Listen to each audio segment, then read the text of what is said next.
So hello guys, welcome back to my YouTube channel.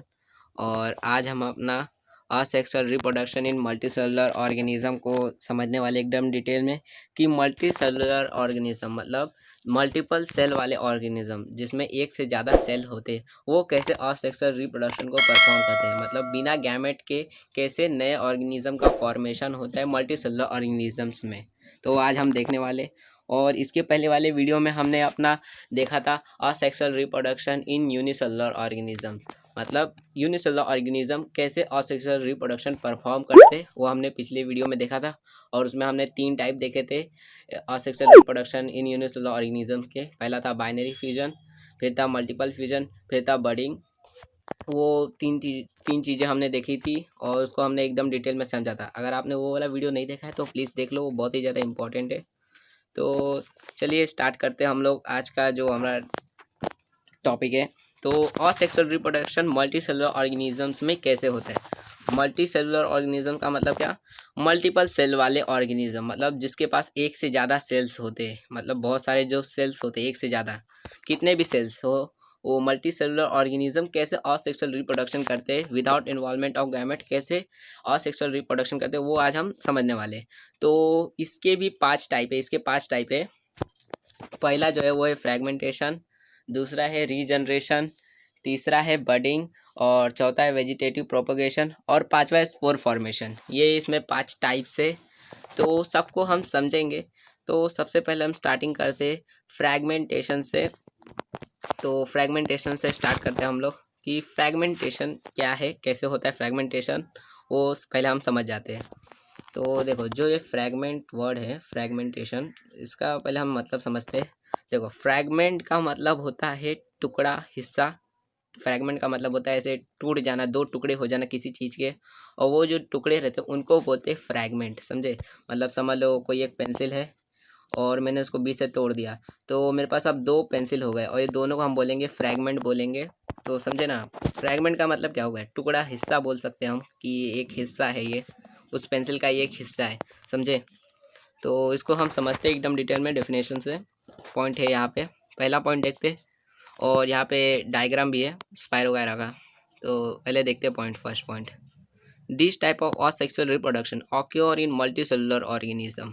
मतलब ये जो फ्रैगमेंटेशन है वो मल्टी सेलुलर ऑर्गेनिज्म ही परफॉर्म कर सकते हैं, सारे ऑर्गेनिजम्स नहीं कर सकते। मतलब यूनिसेलुलर ऑर्गेनिजम्स ये फ्रैगमेंटेशन को परफॉर्म नहीं कर सकते, ये सिर्फ मल्टी सेलुलर ऑर्गेनिजम्स परफॉर्म कर सकते हैं, और वो भी सारे के सारे नहीं कर सकते, कुछ मतलब गिने चुने ही ऑर्गेनिजम्स ये कर सकते हैं।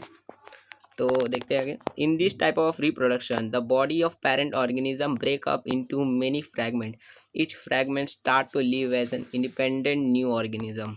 इसमें क्या होता है, फ्रैगमेंटेशन में जो पेरेंट ऑर्गेनिज्म रहता है, मतलब कोई भी जो पेरेंट ऑर्गेनिज्म है, मान लो ये पेरेंट ऑर्गेनिज्म है, और ये जो पेरेंट ऑर्गेनिज्म रहता है वो अपनी बॉडी को बहुत सारे टुकड़ों में बांट देता है, मतलब 1 2 3 कितने भी टुकड़ों में, बहुत सारे टुकड़ों में बांट देता है। और हर एक जो टुकड़ा रहता है, मतलब ये एक टुकड़ा और ये एक टुकड़ा, हर एक टुकड़ा एक नया ऑर्गेनिज्म बन जाता है, मतलब एक नया ऑर्गेनिज्म बन जाता है। ऐसे मतलब पहले हमारे पास एक ही पेरेंट ऑर्गेनिज्म था, और ऐसे हमारे पास फिर ऐसे समझ लो 4 टुकड़े हैं तो 4 वैसे नए ऑर्गेनिजम्स बन जाते हैं, समझे। मतलब फ्रैगमेंटेशन में ऐसा होता है, ये बेसिक है। फिर in this type of reproduction occur in algae like spirogyra and sponges like sycon. और ये जो रिप्रोडक्शन है फ्रैगमेंटेशन, वो सारे ऑर्गेनिजम्स नहीं कर सकते, सारे मल्टीसेलुलर ऑर्गेनिज्म नहीं कर सकते, ये सिर्फ एल्गीज कर सकते हैं। जैसे जो स्पाइरोगैरा होता है, एल्गी मतलब क्या, जो देखो आपने देखा होगा पुरानी दीवारों पे ऐसे कुछ हरे हरे, ऐसे हरा हरा कलर का दिखता है ना, ऐसे घास जैसे दिखता है, एकदम छोटा छोटा दिखता है, हरा हरा, तो वो जो रहता है वही रहता है ये एल्गी स्पाइरो वगैरह। और ये जो स्पॉन्जेस लाइक साइकोन है, वो जब हम 6 चैप्टर पढ़ेंगे तो उसमें हम लोग को समझ आएगा साइकोन क्या है। तो अभी छोड़ते हैं उसको। तो स्पाइरो वगैरह यही है, ये देखो ये स्पाइरो वगैरह ना इमेज, तो ये स्पाइरो वगैरह है। तो हम पहले देखते हैं अब स्पाइरो वगैरह कैसे मतलब फ्रैगमेंटेशन करते हैं, उसको देखते हैं। तो whenever there is plenty of water and nutrients are available to spirogyra, its filament grow up very fast and break up into many small fragment. मतलब देखो, ये जो मतलब स्पायरोगायरा रहता है वो पहले बहुत ज़्यादा मतलब डेवलप होता है, मतलब एकदम मेच्योर हो जाता है, एकदम बड़ा हो जाता है, एडल्ट हो जाता है, डेवलप हो जाता है। उसका जो पूरे बॉडी रहता है वो एकदम खा पी के मतलब न्यूट्रिशन ले लेता है, वाटर ले लेता है, हर चीज़ को ले लेकर वो एकदम जब ग्रो हो जाता है वो बहुत जल्दी जल्दी ग्रो हो जाता है। और उसके बाद क्या होता है, वो अपनी बॉडी को बहुत सारे टुकड़ों में बांट देता है, बहुत सारे फ्रैगमेंट, फ्रैगमेंट का मतलब क्या, टुकड़ा हिस्सा, तो बहुत सारे हिस्सों में बांट देता है, अपने आप को तोड़ देता है। मतलब ये एक स्पायरोगायरा है तो इसने अपने आप को तोड़ दिया, ऐसे दो टुकड़े हो गए इसके। तो दो टुकड़े नहीं, जितने भी टुकड़े हो जाए, जरूरी नहीं है दो ही हो, तीन चार जितना भी कर सकता है वो। तो मतलब ऐसे होता है स्पायरोगायरा का है कि स्पायरोगायरा अपने पहले एकदम एडल्ट हो जाता है, मतलब एकदम ग्रो हो जाता है और उसके बाद वो अपने आप को ही तोड़ देता है बहुत सारे टुकड़ों में। और each fragment start to live independently as a new spirogyra fibre. और हर एक जो फ्रैगमेंट रहता है, मतलब हर एक टुकड़ा, मतलब ये एक टुकड़ा है और ये एक टुकड़ा जो है, ये दोनों जो टुकड़े हैं वो एक नया स्पायरोगायरा बन चुके हैं। और एक ये नए स्पायरोगायरा फाइबर की अब मतलब एक नया स्पायरोगायरा फाइबर बन गया और वही ग्रो होगा और वापस से मतलब ग्रो होगा, फिर वापस से बड़ा सा एक स्पायरोगायरा बन जाएगा। तो स्पायरोगायरा का मतलब वैसे ही होता है कि जो ये पेरेंट स्पायरोगायरा है जो अपने आप को ब्रेक कर देता है, तोड़ देता है अपने आप को, और ये दो फ्रैगमेंट में बढ़ जाता है, दो हिस्सों में बढ़ जाता है, और ये दोनों जो टुकड़े रहते हैं ये दोनों फिर ग्रो हो जाएंगे और यहीं पे फ्रैगमेंटेशन मतलब ख़त्म होगा। फिर एक और जो साइकोन है उसका देखते हैं, वो साइकोन कैसे करता है।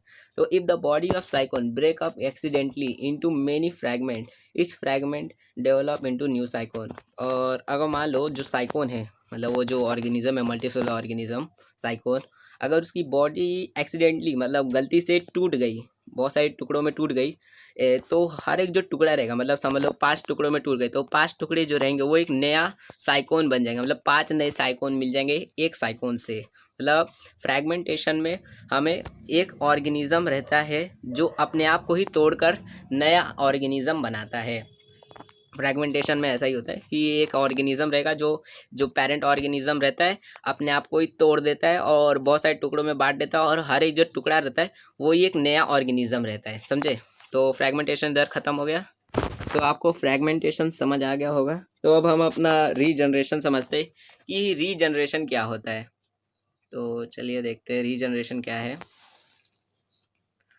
तो रीजनरेशन क्या है देखते हैं। तो रीजनरेशन का अगर मैं आपको मतलब समझाऊँ कि रीजनरेशन क्या होता है, तो देखिए रीजनरेशन का मतलब होता है कि मान लो, समझ लो कि अगर मेरा हाथ कट गया, समझ लो मेरा हाथ कट गया, तो ये हाथ मतलब हाथ कटा मतलब स्क्रैच नहीं हुआ, हाथ कट के निकल गया, हाथ कट के निकल गया, तो वो जो कट मतलब पूरा मेरा इतना ही हाथ है, तो इतना हाथ वापस से वो बन जाने को ही रीजनरेट बोलते हैं। मतलब हाथ कट गया मेरा और यहाँ पे एक वापस से मेरा पूरा ऑर्गन बन, मतलब पूरा हाथ वापस से बन जाएगा, तो उसको बोलेंगे ये रीजनरेट हो गया, वापस से बन गया है, समझे। रीजनरेट का मतलब होता है वापस से बन जाना, रीजनरेट का मतलब। और ये रीजनरेशन में वही होता है कि एक ऑर्गन मतलब बॉडी रहता है जो कट जाने के बाद वापस से बन जाता है, उसी को रीजनरेशन बोलते हैं।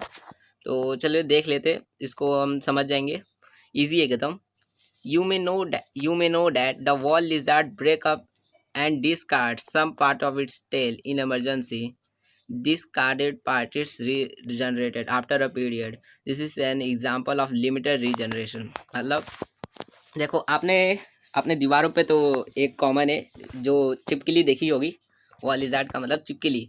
तो वो जो चिपकली रहती है उसका जो टेल रहता है, जो उसका पूंछ रहता है, वो कभी इमरजेंसी में अगर कट गया, मतलब कभी वो गलती से कहीं कट गया उसका पूंछ, तो वो जो कट जाता है उसका पूंछ, तो वो वापस से बन जाता है। मतलब ऐसे हमेशा ज़िंदगी भर के लिए वो ऐसे बिना पूंछ की नहीं रहती, वो वापस से बन जाता है पूंछ उसका। और वो जो पूंछ उसका बनता है वो कुछ समय के बाद बन जाता है, और वो एक एग्जाम्पल है लिमिटेड रीजनरेशन का। लिमिटेड रीजनरेशन का मतलब क्या है? लिमिटेड रीजनरेशन का मतलब है कि कुछ सीमाएं तक ही वो लिमिटेड है, मतलब हर जगह वो उसका रीजनरेशन नहीं हो रहा है। मतलब अगर समझ लो जो चिपकली है उसका अगर मुंडी काट देंगे, ऐसे मुंडी काट देंगे तो वो मुंडी वापस से बनेगा नहीं। अगर उसको बीच से फाड़ देंगे तो वो भी वापस से वो रीजनरेट नहीं हो जाएगा, वापस से चिपक नहीं जाएंगे, या वापस से वो जिंदा नहीं हो जाएंगे, वो मर जाएंगे। खाली वो टेल तक ही सीमित है, मतलब खाली उसका अगर पूँछ काट देंगे तो वापस से उसका पूँछ आ जाएगा। तो ये एक लिमिटेड रीजनरेशन का एग्जाम्पल है जो ये चिपकली है। और आपने सुना भी होगा कि चिपकली का पूंछ कट जाता है तो वापस से आ जाता है उसका पूंछ, तो वो रीजनरेशन की मदद से ही होता है। However, under certain situation, an animal planaria break up its body into two parts, and thereafter each part regenerate. Remaining part of the body, the endorse two new planaria are formed. This is called as regeneration. मतलब देखो कुछ situation में, मतलब कुछ situation में एक animal रहता है, एक एनिमल है प्लानेरिया नाम का, ये प्लानेरिया है। और ये जो एनिमल होता है वो अपनी बॉडी, मतलब उसका जो बॉडी रहता है वो कभी एक्सीडेंटली कट जाता है या टूट जाता है। तो मान लो एक्सीडेंटली टूट गया, ऐसे बीच से फट गया, कट गया, तो ये जो मतलब दो हिस्से हो गए इसके, और तीन हिस्से, देखो यहाँ पे तीन हिस्से दिए हैं। यहाँ पे जो डायग्राम है उससे उसी से समझते हैं, तीन हिस्से इधर की है। तो इसका मुंडी का एक हिस्सा हो गया, इसका पूंछ का एक हिस्सा हो गया, और इसका एक पेट का एक हिस्सा हो गया। तो इसके तीन टुकड़े हो गए, और ये तीन टुकड़ों से क्या होगा, अब इसका मुंडी जो रहेगा वो इसकी पूरी बॉडी बना देगा, मतलब रीजनरेट कर देगा। जैसे मैंने अभी आपको बताया था कि मेरा अगर हाथ कट गया तो वापस से वो बन जाने को बोलते हैं रीजनरेट। वैसे ही कि ये जो इसका बॉडी है वो वापस से बन जाएगा, मतलब उसका पेट भी वापस से बन जाएगा और पूंछ भी वापस से बन जाएगा इसकी मुंडी की मदद से। मतलब अगर मुंडी कट जाए तो मरेगा नहीं, वो वापस से अपनी पूरी बॉडी को बना देगा। तो ये जब ऐसा पूरा एक बॉडी बना देगा तो एक प्लानेरिया हो गया, और इसका जो पूंछ रहेगा वो भी पूरी बॉडी को बना देगा, मतलब वो पेट भी बना देगा और मुंडी भी बना देगा, ऐसे पूरी बॉडी को बना देगा इसका जो पूंछ रहेगा। तो उससे भी एक प्लानेरिया मिल जाएगा।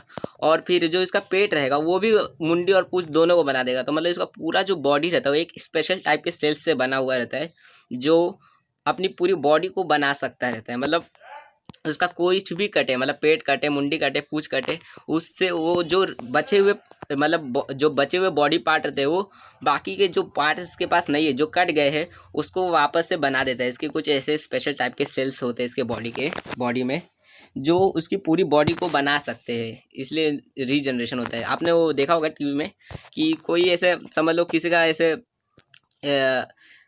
आपने विलन देखा होगा, कोई ऐसा विलन कि ऐसे जो विलन रहता है उसका अगर हम बीच से फाड़ देते तो वो दो विलन बन जाते हैं। वैसे ही इसके अंदर जो ये प्लानेरिया रहता है, अगर इसका हम दो टुकड़ा करें तो इससे दो प्लानेरिया बन जाएंगे, तीन टुकड़ा करें तो तीन प्लानेरिया बन जाएंगे, समझे। तो रीजनरेशन में क्या होता है कि ऑर्गेनिज्म को टुकड़े में करेंगे, जितना टुकड़ा करेंगे उतना वो ऑर्गेनिज्म नया बनते जाएगा, समझे। तो रीजनरेशन आपको समझ आ गया होगा। तो अब आपके मन में एक सवाल आ रहा होगा कि जो फ्रैगमेंटेशन है और रीजनरेशन है उनमें डिफरेंस क्या है। तो उनमें डिफरेंस एक ही है कि जो पेरेंट ऑर्गेनिज्म रहता है वो अपनी मर्जी से अपने आप को ब्रेक करता है, मतलब जो पेरेंट ऑर्गेनिज्म है वो अपनी मर्जी से अपने आप को ब्रेक करता है।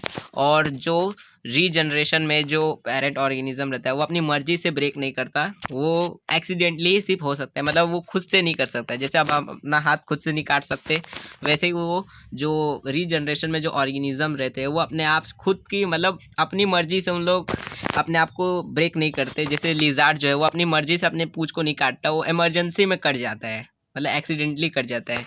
और जो फ्रैगमेंटेशन होता है उसके अंदर एक्सीडेंटली भी हो सकता है, जरूरी नहीं कि हमेशा वो अपनी मर्जी से ही करे, एक्सीडेंटली भी हो सकता है और वो अपनी मर्जी से भी कर सकता है। कि मतलब जब वो एकदम मेच्योर हो जाता है, बड़ा हो जाता है, ग्रो हो जाता है, तब वो अपनी मर्जी से अपने आप को तोड़ देता है, ब्रेक कर देता है, और वो जो फ्रैगमेंट रहता है उससे एक नया ऑर्गेनिज्म बनता है।